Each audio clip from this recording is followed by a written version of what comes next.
जानकी जीवन स्मरण जय जय राम पार्वती पते हर हर महादेव पुंडलीक वरदा हरि विठ्ठल श्री अनंत कोटी ब्रह्मांड नायक राजाधिराज सच्चिदानंद सद्गुरु श्री ब्रह्मचैतन्य महाराज की जय. श्री महाराजांच्या सेवेमध्ये दासबोधाची उजळणी आपण पाहतोय. द्वैत कल्पना निरसन समास सुरू आहे. आपण दासबोधाच्या या प्रवासामध्ये समर्थ आपल्याला साधना कशा प्रकारे सांगतात तेही पाहत आहे. एक गोष्ट आहे परब्रह्माची आणि एक गोष्ट आहे आपल्या देहबुद्धीची. देहबुद्धीचं वर्णन अनावश्यक आहे, कारण देहबुद्धी माहीतच आहे आपल्याला, आपण त्यात आहेच. आणि परब्रह्माचं खऱ्या अर्थानं वर्णन करताच येत नाही. तरीही समर्थ परब्रह्माबद्दल सांगतात, आपल्या द्वैत स्थितीबद्दल सांगतात, कारण त्यांना अभ्यास सुचवायचा आहे. काल आपण पाहिलं की आपलं स्वरूप मनोबुद्धी अगोचर आहे, कल्पनेच्या पलीकडे आहे. पण समर्थ म्हणतात ते अनुभविता साचार द्वैत कैचे.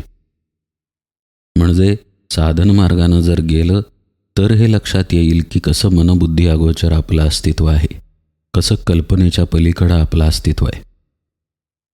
आता इथं अडचण अशी होते, वर्णनाकडं जर आपण पाहिलं तर आचरण कसं करायचं असा प्रश्न येतो. आणि आचरण करायला गेलो तर ते वर्णनाशी जुळत नाही.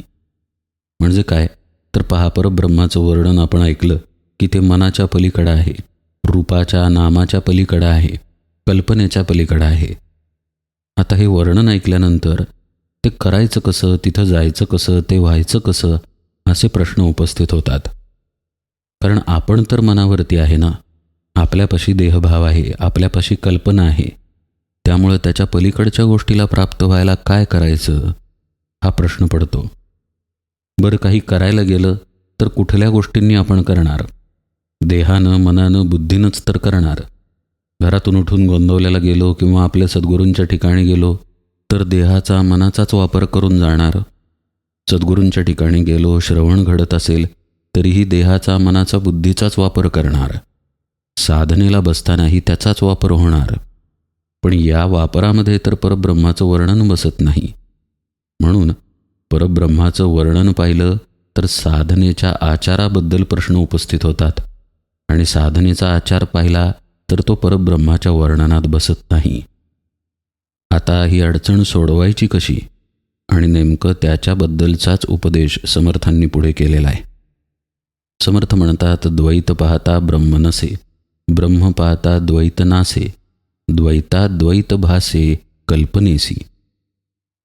म्हणजे हे तर स्पष्ट झालं की जोपर्यंत द्वैत आहे तोपर्यंत ब्रह्मानुभूती नाही, म्हणजे स्वरूपानुभूती नाही, आत्मज्ञान नाही.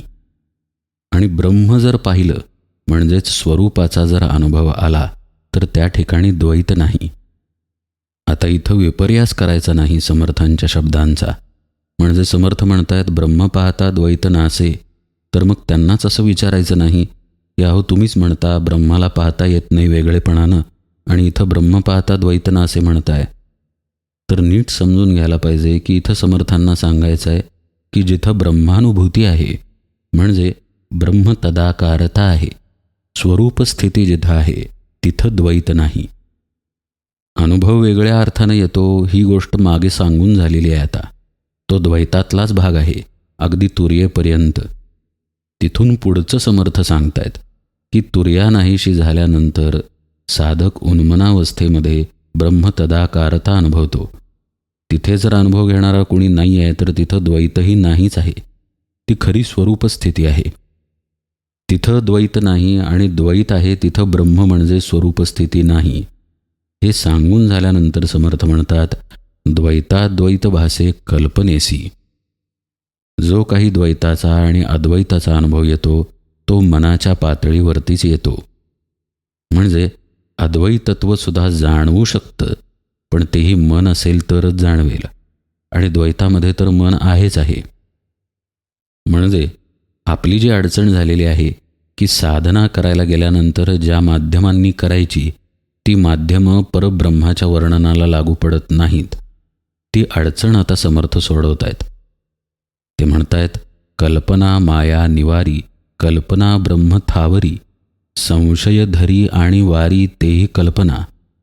कल्पना करी बंधन, कल्पना दे समाधान, ब्रह्मी लावी अनुसंधान तेही कल्पना. कल्पना द्वैताची माता, कल्पना ज्ञेप्ती तत्वता, बद्धता आणि मुक्तता कल्पना गुणी. कल्पना अंतरी सबळ, नसते दावी ब्रह्मगोळ, क्षणा एका ते निर्मळ स्वरूप कल्पी. समर्थ काट्यानं काटा कसा काढायचा हे शिकवतात बरं का आपल्याला. त्यांचं असं म्हणणं आहे की सगळं कल्पनेमध्येच येतं. माया अर्थातच कल्पनेतच आहे, पण ब्रह्माची कल्पनासुद्धा कल्पनेतच आहे. संशयधरी आणि वारी हेही कल्पनेनंच होतं. म्हणजे संशय निर्माण होणं आणि संशयाचं निवारण होणं हेही कल्पनेतच येतं. खूप सूक्ष्मातील हा विषय आहे. असं पहा, एखादा विषय कळला नाही असं आपल्याला वाटतं. ते कुठं वाटतं? ती जागा. आणि समजा तो विषय कळला तर तो कळला आहे हे वाटतं, ती जागा दोन्ही समानच आहेत. एकाच ठिकाणी आपल्याला वाटतं की कळलं नाही आणि त्याच ठिकाणी आपल्याला वाटतं की कळलं आहे. ज्याला वाटतं तो जोपर्यंत स्वरूपामध्ये मिसळून जात नाही, विसर्जित होत नाही, तोपर्यंत कल्पनेचा त्याग होणार नाही. याचा अर्थ स्पष्ट आहे की साधनेसाठी कल्पनेचा वापर करून घ्यावा लागेल आणि मग कल्पनेचा त्याग साधनेमध्ये घडेल. समर्थ सांगतात पहा, कल्पना करी बंधन, कल्पना दे समाधान. बंधन जे आहे म्हणजेच देहबुद्धीचं बंधन, मीचं बंधन किंवा दृश्यामध्ये आपली असलेली आसक्ती ही पण कल्पनेनंच झालेली आहे आणि समाधानसुद्धा कल्पनेमध्येच आहे. पहा, असमाधानाची जागा नसेल तर समाधानालाही किंमत नाही, महत्त्वच नाही. आत्ता उन्हाळ्याचे दिवस आहेत, भरपूर गरम होतंय म्हणून गारपणाची किंमत आहे. म्हणजे आत्ता गारव्यामध्ये समाधान आहे, पण थंडीत याच्या उलट आहे. उष्णतेमध्ये, उबेमध्ये समाधान आहे जेव्हा थंडी पडलेली आहे. म्हणजे कुठेतरी असमाधानाची कल्पना आहे म्हणून समाधानाचीही कल्पना अस्तित्वात आहे. दोघेही कल्पनारूपानंच राहतात. तसंच समर्थ म्हणतात, ब्रह्मी लावी अनुसंधान तेही कल्पना. देहबुद्धीची तर कल्पना आहेच, हा विषय पाहिलाच आहे आपण. त्यामुळं आत्मबुद्धीचीही कल्पना करावी लागेल. पहा, ब्रह्मस्थितीमध्ये अनुसंधान लावणार कोण? तिथं आपण मनाचाच वापर करणार, तिथं आपण चित्ताचाच वापर करणार, बुद्धीमध्येच निश्चय करणार की मी आत्मा. आता हा कल्पनेचा साधनेसाठी वापर करून घेणं आहे. वापर करून वापर टाकायचा आहे हे मात्र विसरता कामा नये. नाहीतर काटा काढायला दुसरा काटा घुसवला आणि तो तसाच ठेवला, पहिला मात्र काढून टाकला तर काटा तिथेच राहिला ना. तसा कल्पनेचा निराश होणं आवश्यक आहे. म्हणून कल्पनेचा बोध समर्थ करतात की कशी आहे कल्पना, तर द्वैताची माता आहे, नेपती तत्वता आहे, पण मुक्तता पण तिच्यापाशीच आहे आणि बद्धता पण तिच्यापाशीच आहे. कल्पना ज्ञेप्ती तत्वता म्हणजे ज्ञानसुद्धा कल्पनारूपच आहे आणि अर्थातच द्वैताची माता कल्पना आहे असं समर्थ सांगतात. आणि मग पुढे म्हणतात, कल्पना अंतरी सबळ, नसते दावी ब्रह्मगोळ, क्षणा एका ते निर्मळ स्वरूप कल्पी.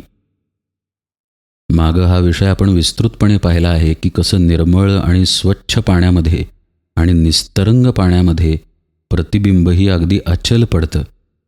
पाणी हललं की प्रतिबिंब हलतं.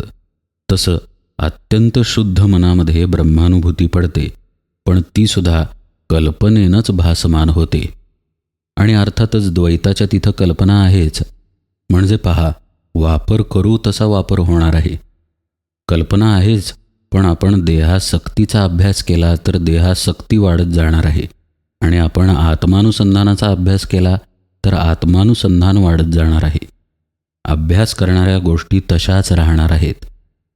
देह जर शाश्वत असता आणि देहाच्या ठिकाणी अखंड समाधान असतं तर देहासक्तीच्या अभ्यासाला अडचणच नव्हती, मग परमार्थही अस्तित्वात नसता. पण देह शाश्वत नाही, इंद्रियातून मिळणारं समाधान शाश्वत नाही, म्हणून परमार्थाला अस्तित्व आहे. आणि आपण देह नाही हा परमार्थाचा पाया आहे. पण आज मितीला आपल्याला देह प्राप्त आहे आणि तो मीच आहे असं आपल्याला वाटतं आणि म्हणून आपल्या ठिकाणी कल्पना आहेत, संकल्प विकल्प आहेत म्हणून समर्थ या दिशेनं उपदेश करतायत की या कल्पनेला आपण समजून घेऊया. ही कल्पना जसं आपल्याला देहबुद्धीमध्ये ढकलेल तसं आत्मबुद्धीमध्येही ढकलेल. वापर करण्यावरती अवलंबून आहे. पहा, समर्थ म्हणतात, क्षणा एका धोका वाहे, क्षणा एका स्थिर राहे, क्षणा एका पाहे विस्मित होऊनी, क्षणा एका ते उमजे, क्षणा एका ते निर्बुजे, नाना विकार करीजे ते कल्पना जाणावी. कल्पना जन्माचे मूळ, कल्पना भक्तीचे फळ, कल्पना तेच केवळ मोक्षदाती. किती एकमेकांच्या विरुद्ध दिसणाऱ्या गोष्टी एकाच ओवीत समर्थ सांगतायत पहा. जन्माचं मूळही कल्पनेला म्हणतात आणि कल्पना मोक्षही देऊ शकते असं पण म्हणतात. कारण तो मनाचा धर्म आहे. म्हणून तर मन एव मनुष्याणाम कारण बंध मोक्षयो ही गोष्ट सत्य आहे. क्षण एका धोका वाहे, क्षण एका स्थिर राहे म्हणजे काय? तर कल्पना अशी गोष्ट आहे की एका क्षणात पालटते. वस्तुस्थिती बदलत नाही, कल्पना बदलते. पहा, आपल्या नात्यांमध्ये असा आपल्याला अनुभव येतो. नात्यातलीच व्यक्ती कधीकधी प्रेमाची वाटते, काही अनुभव आल्यानंतर प्रेमाची वाटेनाशी होते. आपली कल्पना बदलली म्हणून हा बदल आपल्याला वाटतो. वस्तुस्थिती बदललेली असत नाही. कल्पनेच्या मागे मनुष्य अक्षरशः फरफटत जातो. माणसाला कधीकधी ती चिंतेत ढकलते तर कधीकधी शांतीचा अनुभव देते असंही समर्थ म्हणतात. पहा, आपल्याला काळजी वाटत असेल आणि आपली अस्वस्थता जर तशीच टिकून असेल तर त्याचं मूळ आपल्या मनापाशीच असतं, आपल्या कल्पनांमध्ये, विचारांमध्येच असतं. आणि शांती टिकून असेल तर तिथेही आपलं मनच कारणीभूत असतं. तरीही ही शांती वरवरचीच आहे. खरी शांती मनाचा लय झाल्यानंतर साधनेत प्राप्त होते. पण तिथंपर्यंत जायला आधी साधना केली पाहिजे हे मनानं घ्यावं लागतं ना. म्हणून मन साधनेला उपकारक करावं लागतं. कशी आहे कल्पना? क्षणा एका ते उमजे, क्षणा एका ते निर्बुजे असं समर्थ म्हणतात. म्हणजे काही कळलं आहे हे सुद्धा कल्पनेनंच कळतं आणि काही कळलं नाही, गोंधळ आहे सगळा, हेही कल्पनेनंच कळतं. पहा, आपला जर देह स्वस्थ बसलेला असेल आणि मनामध्ये कोणते विचार नसतील तर या स्थितीत सुद्धा आपण शांत आहोत हे आपल्याला कल्पनेनंच कळतं. मन मेलेलं असत नाही, पण शांततेचा अनुभव मनामधूनच प्रतिबिंबित होतो. इतकी कल्पनेची शक्ती थोर आहे.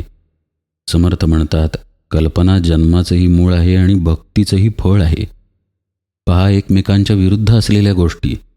जन्माचं मूळ खरं म्हणजे पापपुण्य आहे, आपली वासना आहे. नाथ महाराज म्हणतात, जन्म घेणे लागे वासनेच्या अंगे. आणि तुकाराम महाराज म्हणतात, पाप पुण्य करूनी जन्मा येतो प्राणी. या दोन्ही गोष्टींमध्ये कल्पनाच मुळाशी आहे. कल्पना आहे म्हणजेच आपलं मन आहे आणि मन आहे म्हणजेच संकल्प विकल्प आहेत. त्यामुळे ते कुठेही जात नाहीत. स्थूल इंद्रिये थकतात पण मन थकत नाही. मनामध्ये हाव असते, वासना असतात, सर्व गोष्टी असतात. वासना भोगण्यासाठी देहाची पात्रता राहत नाही, पण वासनांचं काय करणार? मग त्या पुन्हा जन्म घेतात. पण समर्थ म्हणतात, ही जर कल्पना भगवंताकडं नेली तर तिथं भक्तीही उदयाला येऊ शकते आणि मग मुक्तीचं कारण ही कल्पना ठरू शकते. इथं श्री महाराजांचं वाक्य आठवतं पहा, की वासनेला एकदम मारायला जाऊ नये, तिला भगवंताकडं वळवावी. असं केल्यानं आपण रमून जाऊ नामामध्ये, नामाचं प्रेम आपल्याला येईल असं श्री महाराज म्हणतात. मग यासाठी त्यांनी छोटे छोटे उपाय सांगितलेले आहेत. म्हणजे समजा बायको नवऱ्यासाठी काही करत असेल तर रामासाठीच आपण करतोय असं म्हणावं. नवरा बायकोसाठी काही करत असेल तर रामासाठीच आपण करतोय असं म्हणावं. भगवंताची सेवाच आहे या भावानं आपल्या कर्मांमध्ये राहावं.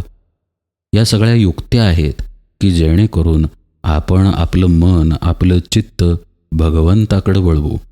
एका अशा गोष्टीकडं वळवू जिथं इंद्रिये नाहीत, जिथं इंद्रियांचा अनुभव नाही, जिथं दृश्य कोणतंही नाही. इंद्रियांचा आणि दृश्याचा अनुभव जिथं आहे तिथं वळायला आपल्याला कष्ट लागत नाहीत, ते सहज घडून येतं. पण आत्मानुसंधानाच्या बाबतीत असं होत नाही. तिथं जाणीवपूर्वक आपली कल्पना न्यावी लागते, भाव धरावा लागतो की मी रामाचा, मी माझ्या सद्गुरूंचा. श्री महाराज म्हणत नाहीत का आपण कुणीतरी असल्यापेक्षा कोणाचे तरी असणं महत्त्वाचं आहे. हे आपल्या स्वतःला कल्पनेनं भगवंताचं करणं आहे. कबूल आहे की इथं आपण कल्पनाच वापरणार, मनच वापरणार, पण ते उन्मन होण्यासाठी वापरणार, कल्पनेचा त्याग घडण्यासाठी कल्पनेचा वापर करणार. असं जर केलं तर तिथूनच भक्ती उदयाला येते. इतकी कल्पनेची सत्ता आहे. म्हणून समर्थ म्हणतात, कल्पना तेची केवळ मोक्षदाती. असो ऐसी हे कल्पना साधने दे समाधाना, यरवी हे पतना मूळच की. इतकं स्पष्टपणे समर्थ सांगतात की ही कल्पनाच आहे ज्याच्यामुळं आपण साधनेला लागू. साधनेला लागल्यानंतर साधना करतही राहू. आणि जर तिकडं ती वळवली नाही तर पतन निश्चित आहे. पतन म्हणजे देहभावच वाढत जाणार आहे. आपल्याला असं वाटतं देहसंबंधी काही गोष्टी केल्या नाहीत किंवा टाळल्या तर देहभाव आपला कमी होईल, पण तसं ते नाही. मग अन्न देहाला लागतं तेही खाणं कोणी सोडेल आणि म्हणेल की आता देहभावही निघून जाईल. पण अशा प्रकारे देहभाव जात नाही. देहभाव हा भावाच्या आणि बुद्धीच्या ठिकाणी स्थिर झालेला आहे. त्यामुळे बुद्धी आणि भाव आपल्याला भगवंताकडे वळवावा लागतो आणि त्यासाठी कल्पनेचा वापर करून साधनेमध्ये स्थिर व्हावं लागतं. तर आंतरिक अवस्था बदलते. शरीराचे भोग थांबवून किंवा बंद करून आंतरिक स्थिती बदलत नाही. आंतरिक स्थिती बदलणं आणि त्याचा परिणाम भोगांवरती येणं अशी सहज क्रिया नंतर साधकाच्या जीवनात घडायला लागते. पहा, आपण मनामध्येच विचार करणार की आता ध्यानाला बसूया, बुद्धीमध्येच निर्णय घेणार की बसायचंच. त्या निर्णयावरती जर आपण ठाम राहिलो, ठाम असा शब्द आहे बरं का, कारण हा निर्णय बदलू शकतो. नंतर समजा आपल्या मनानं आपल्याला सांगितलं की कशाला उठा, अजून थोडा वेळ झोपूया, तर बुद्धीचा निर्णय निघून गेला. मग पुन्हा मनानं कुरघोडी केली. असं होऊ न देता जर निर्णयावरती आपण ठाम राहिलो तर मात्र आपण कल्पनेचा साधनेसाठी वापर करून घेतला. मग त्यानं काय घडेल? साधनेचे संस्कार घडतील आणि त्या संस्कारांचा परिणाम देहबुद्धीवरती होतो. आपण कोण आहोत याकडे पाहण्याची दृष्टी आतून साधनेमुळं बदलते. साधनाच जर जीवनामध्ये नसेल तर ती दृष्टीच येऊ शकत नाही की आपण देहाशिवाय मनाशिवाय सुद्धा कुणीतरी आहोत. म्हणजे साधनेला कल्पनेनं धरलं, पण साधनेमध्ये कल्पनेच्या पलीकडं साधक जायला लागला तर आपण कल्पनेशिवाय सुद्धा आहोत याची प्रचिती साधकाला येते. पण जर कल्पनेनं विषयाला धरलं तर विषयातून देहालाच सुख मिळतं. त्यामुळं देहबुद्धी दृढ होत जाते. असं सांभाळत सांभाळत साधनेचा प्रवास करणं म्हणजे कल्पनेचा वापर करून कल्पनेला बाजूला टाकणं आहे. म्हणून सर्वांचे मूळ ते हे कल्पनाच केवळ, हिचे केलिया निर्मूळ ब्रह्मप्राप्ती. समर्थ म्हणतात की अशा प्रकारे सगळ्या गोष्टींचं मूळ ही कल्पनाच आहे. या कल्पनेचं मूळ जर नष्ट केलं किंवा कल्पना समूळ नष्ट केली तर परब्रह्मप्राप्ती होते. म्हणजेच आत्मप्राप्ती, म्हणजेच आत्मज्ञान होतं, स्वरूप ज्ञान होतं. साधन मार्गातील सगळ्यात मोठ्या कोड्याचं उत्तर समर्थांनी इथं दिलेलं आहे. ते कोडं म्हणजे आपण देहभावात असतो. आपल्यापाशी आपलं मन, बुद्धी, कल्पना, संकल्प, विकल्प, विकार सगळं काही असतं. पण आपण जे आहोत ते तर या सगळ्याच्या पलीकडचे असतो. मग हा प्रवास घडायचा कसा? त्यासाठी आपल्याच पाशी असलेल्या गोष्टींचा वापर आपल्याला करावा लागतो. हे समर्थ इथं पटवून देत आहेत. मन आहे ठीक आहे, पण मनाचा आता वापर कर. कल्पना आहेत ठीक आहे, पण कल्पनेचा वापर कर. संकल्प विकल्प आहेत ठीक आहे, पण संकल्प सत्याचा कर. विकल्प येऊ देणार नाही असा संकल्प कर. हे समजावून सांगतायत समर्थ आपल्याला. बुद्धी काय आहे? निर्णय घेणारी बुद्धी आहे. निर्णय कशाचा घेणार हे बुद्धीमध्ये नाही आहे ठरलेलं, ते संस्कारांमध्ये ठरलेलं आहे. आणि संस्कार आपल्या वाटचालीवरती ठरतात, आपल्या कर्मांवरती ठरतात. त्यामुळं कर्म जर साधनेला अनुकूल ठेवली तर तसे संस्कार होणार आणि ते संस्कार आपल्या बुद्धीवरती कार्य करणार. म्हणून कर्मातून बुद्धी निर्माण होते आणि बुद्धीतून पुन्हा कर्म घडतं. आता हेही कसं घडणार असाही प्रश्न येईल. म्हणून समर्थांनी त्याचं उत्तर दिलं श्रवण आणि मनन निजध्यासे समाधान, मिथ्या कल्पनेचे भान उडवून जाये. श्रवण असावं लागेल, त्या श्रवणाचं मनन चिंतन असावं लागेल आणि निजध्यास असावा लागेल, तरच खरं समाधान प्राप्त होईल. त्या श्रवणामुळंच कळेल की कल्पनेचा वापर साधनेसाठी कसा करून घ्यायचा. त्या श्रवणामुळंच कळेल की आपण कोण आहोत, याच्या स्मरणात कसं राहायचं. देह आहे तर कर्मांना टाकता येणार नाही, पण कर्म सेवा म्हणून कशी करायची हेही श्रवणातूनच कळेल. श्रवणाचं जर मनन केलं, चिंतन केलं, तर श्रवणामध्ये जो बोध मिळालेला आहे त्याचा निश्चय बुद्धीमध्ये होईल. आपण विषयाचंच एखादं उदाहरण घेऊया. समजा पिझ्झा खायचा आहे, मिसळ खायची आहे, वडापाव खायचा आहे, तर कुठेतरी आपण त्याचं चिंतन करतो, मनन करतो, कुठेतरी त्याचे विचार करतो आणि त्याच्यामुळेच बुद्धीत निर्णय होतो की चला आता पिझ्झा मागवूया, जाऊन मिसळ खाऊया वगैरे वगैरे. चिंतन नसेल, त्याचे विचार नसतील, तर त्या बाजूचा निर्णय होणारच नाही. सद्गुरूंच्या पायी जे श्रवण होईल ते श्रवण आत्मज्ञानाविषयीचं असेल. आपण कोण आहोत आणि आपण कोण नाही याविषयीचं असेल. त्याचं चिंतन आणि त्याचं मनन आपल्याला आपल्या स्वरूपाकडे जाण्याचा निश्चय करायला भाग पाडेल आणि हा आपल्या स्वरूपाकडे जाण्याचा निश्चय निजध्यासामध्ये परावर्तित होईल. त्याचा ध्यास लागल्यानंतर मग खऱ्या समाधानाची प्राप्ती होईल. मग तिथे कल्पना शिल्लक राहणार नाही. आपण झोपेत कसे असतो हे जागेपणी आपण अनुभवू शकत नाही. जो झोपला आहे त्यालाच झोप कशी आहे हे कळेल. त्यासाठी पहिली गोष्ट म्हणजे झोपावं लागेल ना. डोळे तरी मिटून घ्यावे लागतील, निद्रेच्या दिशेनं जावं लागेल, कुठेतरी हे ठरवावं लागेल की आता झोपूया. चला, हे एक उदाहरण म्हणून पाहिलं. झोप नैसर्गिक गोष्ट आहे, आपण ठरवलं नाही तरी ती येतेच. पण साधना कुठं नैसर्गिक आहे. म्हणून साधनेमध्ये निश्चय असावा लागतो, निर्णय व्हावा लागतो. आणि हा निश्चय किंवा साधनेचा निर्णय जोपर्यंत श्रवण नाही, त्याचं मनन चिंतन नाही, तोपर्यंत होऊ शकत नाही. तो एकदा निश्चय झाला की मग साधक साधना करतोच करतो आणि साधनेमध्ये तो कल्पनेच्या पलीकडे जातो. याच्या पुढे समर्थांनी आता निश्चय नेमका कशाचा करायचा, कशा प्रकारे करायचा, हे सगळं काही समजावून सांगितलेलं आहे. आपण उजळणीमध्ये तो सर्व भाग यथावकाश पाहूया. आज निरूपण सेवेला इथेच विराम देतो. जानकी जीवन स्मरण. जय जय राम.